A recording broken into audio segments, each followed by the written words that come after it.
Entonces, como les decía, ya volviendo a la clase, otra vez a iniciar la clase,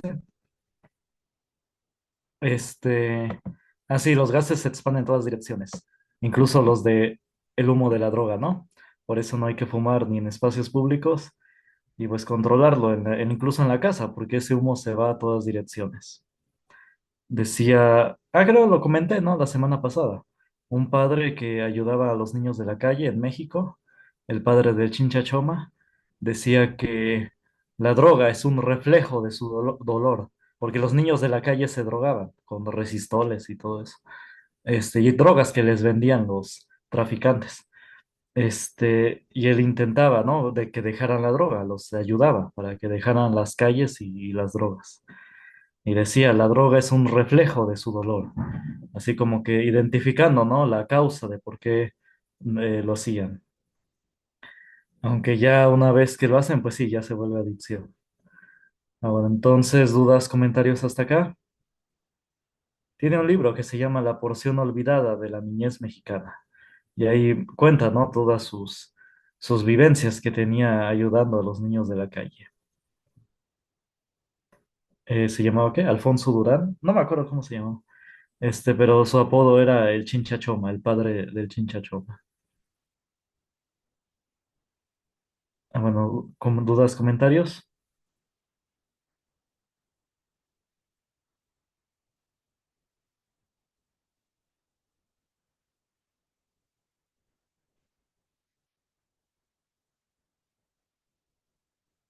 Bueno. Entonces ahora veamos lo que es el átomo. Como subtítulo, el átomo. La palabra átomo viene del griego atomis, que significa sin división. Es decir, cuando los griegos teorizaron la existencia del átomo, dijeron que era la parte del cuerpo que ya no se podía dividir a la mitad. Porque dijeron, si agarramos un objeto, un cuerpo, y lo dividimos a la mitad, después lo volvemos a dividir otra vez a la mitad, y así sucesivamente, a la mitad, a la mitad, a la mitad, dijeron, va a llegar un momento de esa parte del cuerpo que ya no se va a poder dividir a la mitad. Y a esa parte le llamaron sin división, que en griego significa atomis, así le llamaron, atomis, sin división. Entonces de ahí surgió.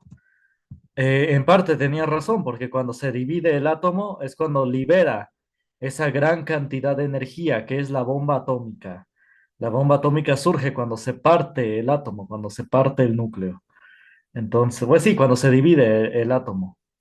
Entonces, bueno, actualmente ya se ha podido controlar esa energía de tal manera que se utilice para energía nuclear, ¿no? Para la energía de producir corriente eléctrica. Es decir, en vez de utilizar termoeléctrica o presas, con una explosión atómica controlada, provocar la evaporación de una cierta agua pesada, y que mueva unas turbinas de tal manera que genere electricidad. Ya, y bueno, sí se tuvieron muchos accidentes con eso, pero actualmente ya se ha podido controlar, ya se ha aprendido, ¿no? De esos accidentes. De tal manera que si se logra hacer una central eléctrica nuclear, el costo de energía eléctrica sería mucho más barata. Digamos que pagarían una décima parte de lo que se pagaría, de lo que se paga actualmente de luz.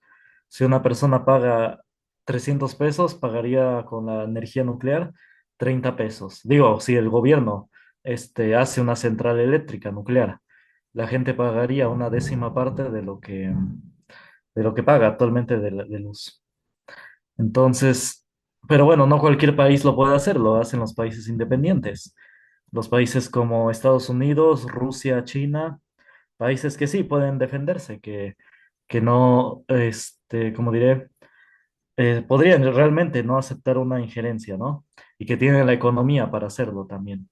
Ambas cosas, la no injerencia y la economía también para hacerlo.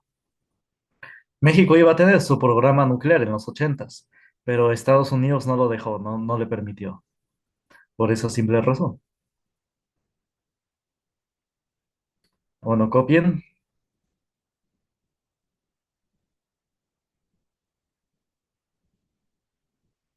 vamos a ver las partes del átomo.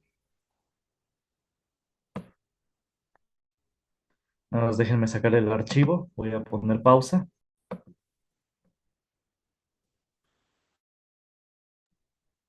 Bueno, el átomo teóricamente se compone de estas tres subpartículas. El protón es una partícula con carga eléctrica positiva y se encuentra en el núcleo, es decir, en el centro del átomo. Así es la teoría del átomo, de que en el centro está el núcleo y ahí están el protón, la carga positiva. Y girando en órbitas los electrones, que son partículas con carga negativa. Los protones son los de carga positiva y electrones carga negativa. Y el neutrón también es otra partícula que está aquí en el núcleo. Bueno, esos son los componentes del átomo. Este modelo lo propuso Niels Bohr, que es como un pequeño sistema solar, donde en el centro, en lugar del Sol, está el núcleo con el protón positivo y los neutrones, y girando en órbitas los electrones, como los planetas. Bueno, es una posible explicación a cómo sería el átomo, porque nadie ha visto un átomo. Su longitud de onda, bueno, es otro tema, pero el punto es que no, es imposible construir un microscopio tan potente como para verlo. O simplemente es porque nuestro ojo ve ciertas, se les llama longitudes de onda y no podría ver algo así. Entonces nunca se ha visto un átomo, nunca, ni a través de microscopio ni de ninguna otra forma. Se intentó tomar una fotografía por medio de un láser en el 2018, pero aún así no se vio esto de los orbitales, así como está en la imagen. Este es un modelo, una posible explicación. Y ya a base de experimentos se dice, ¿no? Que si efectivamente este modelo cumple, ¿no? Con lo que se ve en la realidad. Bueno, copien lo de protón, electrón, neutrón y el dibujo. Copienlo.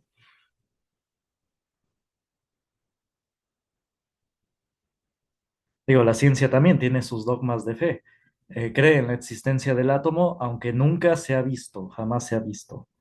Pues también es un dogma de fe. Digo, son creencias también que la ciencia tiene, cosas que no ve.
Ahora ya terminaron de copiar.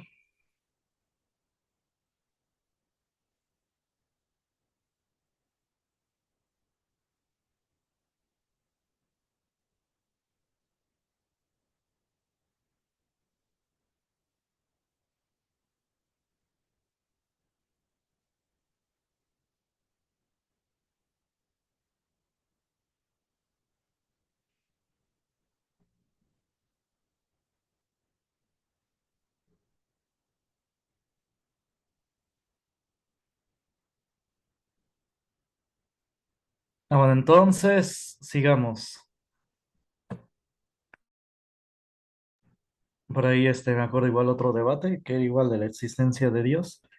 Y una chava decía que no creía en nada a menos que lo viera a través de un microscopio. Y pues si fuéramos con ese argumento, pues está mal, porque no se creería en la existencia del átomo, porque el átomo no se ve a través de un microscopio, es imposible. Entonces, ese argumento es equivocado, porque si no, la ciencia no creería en la existencia del átomo. Ah, bueno, entonces ahora vamos a ver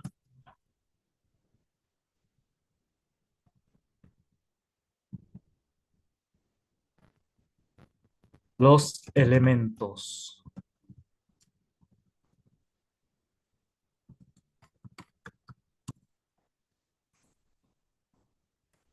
Los elementos son sustancias que no se pueden descomponer en otras más simples. Es decir, ellos son lo más simple que hay, son lo más simple que hay. Ejemplos de elementos son, bueno, y se encuentran en la tabla periódica.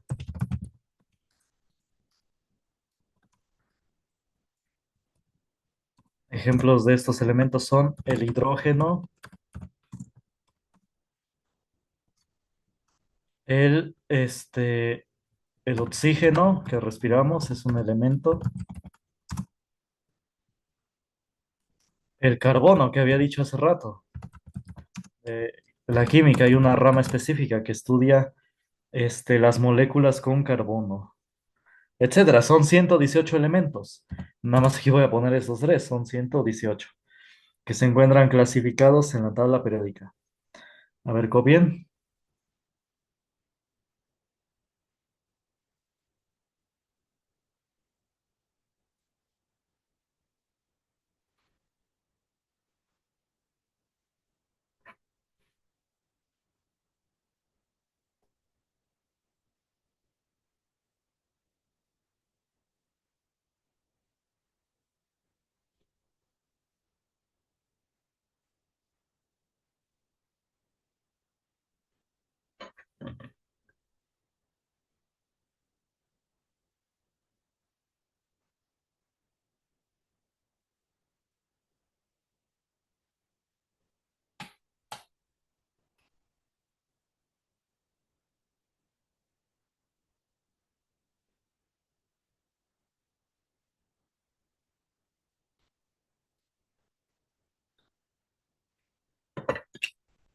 Bueno, ahora vamos a ver los compuestos.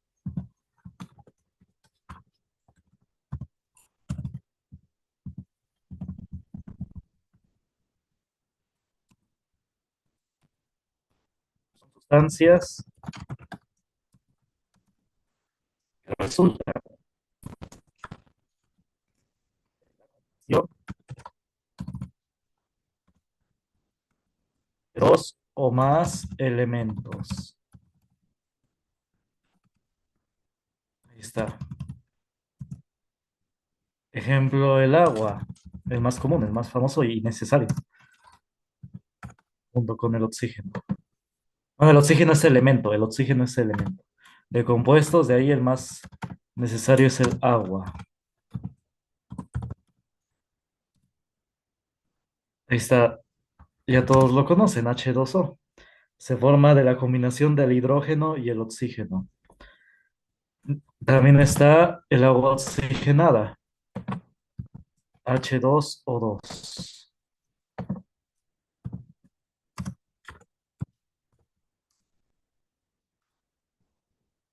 Esta se ocupa para desinfectar heridas, pero se aplica solamente superficialmente sobre la herida. No se toma, es tóxico si se toma, es venenoso si se ingiere por vía oral, si se toma, es decir. Y miren cómo cambian sus propiedades, tan solo por agregarle otro oxígeno. Aquí hay, en el agua normal hay un oxígeno y en el agua oxigenada dos oxígenos. El agua es necesaria para la vida, debemos tomar agua. y nada más tiene un oxígeno. Pero cuando se le agrega otro oxígeno, ya se vuelve tóxico, ya se vuelve venenoso, que es el agua oxigenada. Nada más se aplica superficialmente sobre la herida, se aplica encima, no se toma. Como digo, es tóxico si se toma y cambian completamente las propiedades, tan solo por otro oxígeno. También nosotros al exhalar expulsamos el dióxido de carbono. Es decir, nosotros respiramos oxígeno y expulsamos dióxido de carbono.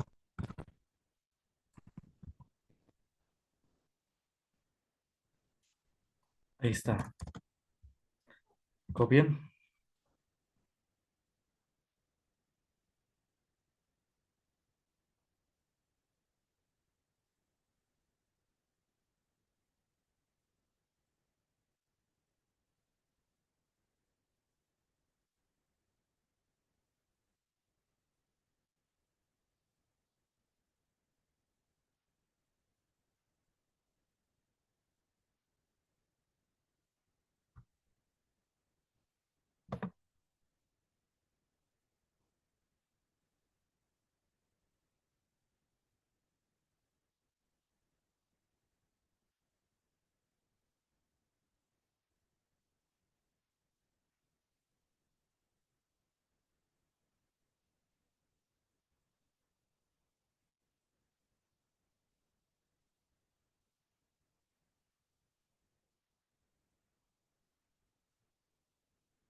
Ah, bueno, ¿ya copiaron?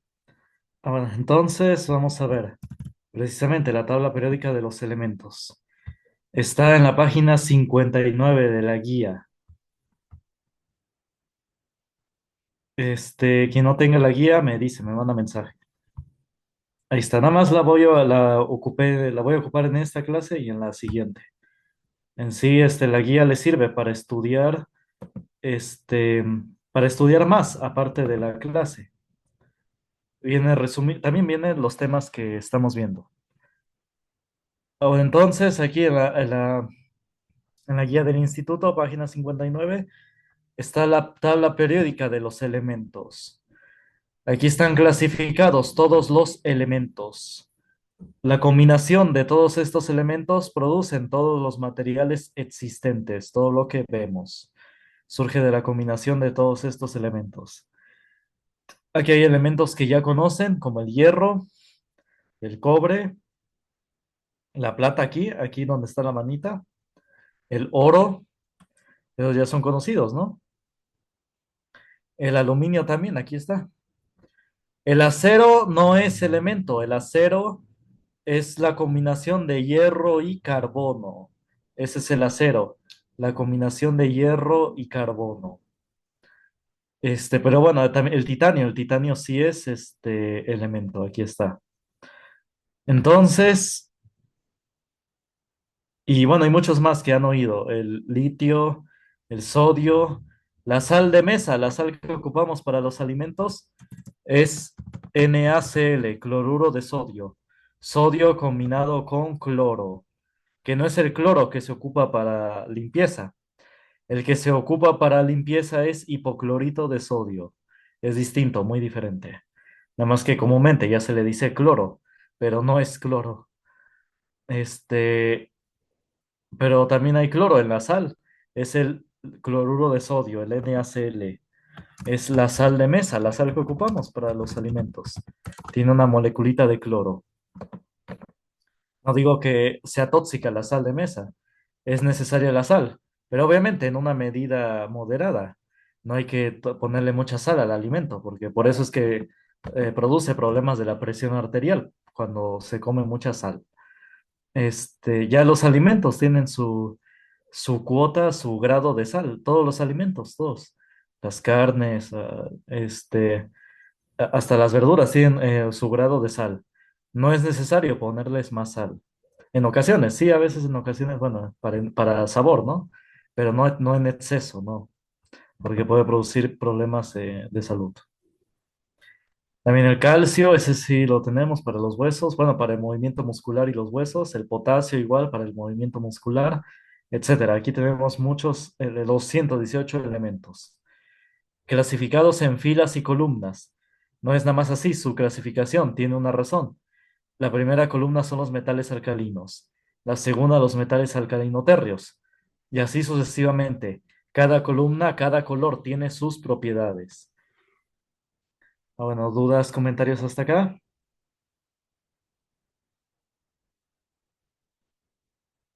Bueno, ya casi termina la clase. Todos estos elementos tienen propiedades muy interesantes. Hay unos de reciente descubrimiento, por ejemplo el 115, que es el moscovio. Aquí en esta tabla periódica no viene, pero en las más actualizadas sí viene. 115 es el moscovio, MC. El moscovio han descubierto que es capaz de crear un campo de gravedad, así como casi como ciencia ficción, que es capaz de crear un propio campo de gravedad. Es decir, en los demás elementos las fuerzas de gravedad no existen, pero solamente en ese elemento, en el 115, crea una especie de campo gravitatorio, que algunos ya han dicho que se le daría sustento a esos objetos voladores, a los platillos voladores que dicen que andan por ahí. A lo que voy es que el ser humano, el hombre, ya posee la tecnología para construir los famosos platillos voladores, ya es posible. Incluso Canadá en los años 80 construyó un platillo volador y sí funcional que transportaba personas. Pero como Canadá lo construyó porque quería una forma de transportar personas a alta velocidad. Dicen que sí lo pudo construir, pero que como era muy caro, muy costoso, no rendía el coste, ¿no? El costo del pago de la persona por viajar y el gasto, ¿no? Lo que gastaban en energía. Pero de que pudo volar, pudo volar. Y hay leyendas incluso sobre esto. Dicen que la Alemania nazi pudo construir, bueno, fue la primera en construir prototipos de eso, de platillos voladores, porque los alemanes buscaban una forma rápida, de viajar, ¿no? Decían en velocidades de kilómetros sobre segundo. Esto se sabe porque un historiador, bueno, la mayoría de los historiadores serios, los que sí estudian, saben que Estados Unidos y la Unión Soviética, cuando derrotaron a los nazis, les robaron cientos de miles de inventos, patentes, conocimientos, documentos de sus máquinas, y también a los científicos alemanes. Se los llevaron unos a trabajar a Estados Unidos y otros a la Unión Soviética, que dicen que por eso fue la carrera espacial, porque la Unión Soviética tenía sus científicos alemanes y Estados Unidos los suyos. Esto se ha dicho desde hace décadas, los historiadores que realmente han estudiado, ya lo decían. Entonces dicen, un historiador que se llama Sigmund von Freund dice que tuvo acceso a algunas de esas patentes, de esos documentos. Y uno de esos patentes alemanas decía, venía el diseño de eso precisamente, de un platillo volador realmente. Así viene en la patente alemana, un objeto en forma de disco, un platillo, que en lenguaje alemán decía que era un objeto volador que viajaba a velocidades de kilómetros sobre segundo. Así eran unos prototipos que estaban haciendo los nazis, de platillos que viajaban que transportaban personas a velocidades de kilómetros sobre segundos. Y ya que les robaron esas patentes, cuando los derrotaron, dicen que, bueno, que también Estados Unidos buscó cómo construir, ¿no? Estos aparatos. Este, Hay una leyenda, una anécdota que dice que los Estados Unidos, sí tiene que ver con esto de los platillos, que Estados Unidos viajó a la Antártida porque sospechaba que había nazis ahí escondidos, porque los nazis antes de la guerra fueron a la Antártida, porque hay muchos recursos naturales en la Antártida, demasiada agua potable, petróleo incluso, aunque suena increíble, hay mucho petróleo en la Antártida y muchos recursos naturales. Entonces, como después de la guerra, sospechaban que había nazis ahí, que no llegaron a Alemania, que se habían quedado ahí en la Antártida. Entonces, Estados Unidos hizo una expedición con barcos de guerra, fragatas, miles de hombres. Parecía que la guerra no había terminado, era una cosa increíble. La misión estaba a cargo del general Byrd de Estados Unidos, diseñada para viajar a la Antártida durante 6 meses. Pero sorprendentemente se regresaron los Estados Unidos a las 6 semanas. Y cuando le preguntó, hicieron una parada en Chile y el periódico El Mercurio le preguntó al general por qué